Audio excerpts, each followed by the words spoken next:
بسم اللہ الرحمن الرحیم۔ ہمارے یہاں اکثر لوگوں کا یہ المیہ ہے کہ وہ اپنے سیاسی مقاصد کو حاصل کرنے کے لیے دین کی آڑ لے لیتے ہیں اور اپنی مرضی سے احادیث نبویہ میں موجود پیشین گوئیوں کو اپنے مقاصد کو حق ثابت کرنے کے لیے غلط طریقے سے استعمال کرتے ہیں۔ اب چاہے وہ قیامت کی علامات سے متعلق احادیث نبویہ ہوں یا امام مہدی کے خروج کا معاملہ ہو یا پھر خوارج سے متعلق کوئی روایت یا پھر غزوہ ہند سے متعلق کوئی خبر ہو، ہر کوئی حدیث رسول صلی اللہ تعالی علیہ وسلم کے تناظر میں صرف اپنے مطلب کو حق ثابت کرنے کی کوشش کر رہا ہوتا ہے، جبکہ حقیقت یہ ہے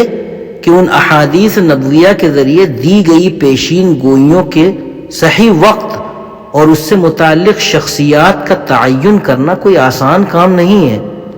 اپنے موقف پر احادیث میں بیان کی گئی پیشین گوئیوں کے تناظر میں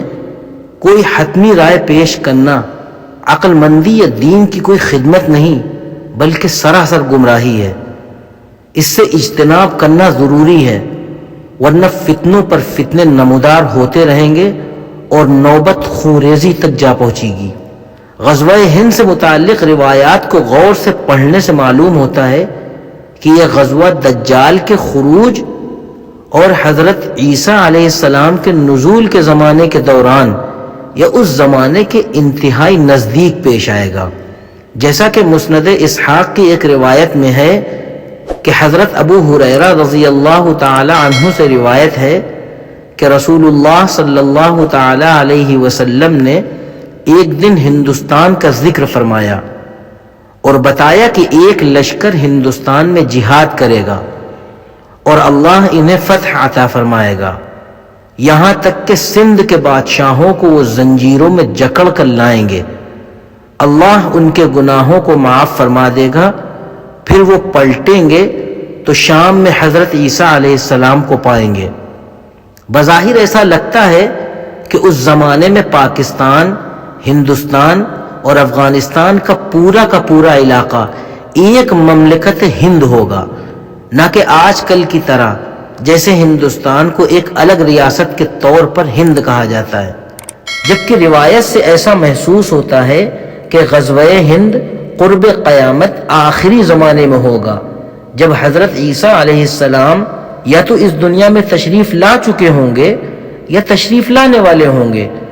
لہٰذا آج کل کے جو پاکستانی فوجی یا جہادی تنظیمیں ہندوستان کے ساتھ جہاد کو غزوہ ہند سے تعبیر کرتی ہیں، وہ شدید غلط فہمی کا شکار ہیں۔ مزید یہ کہ اوپر دی گئی روایت میں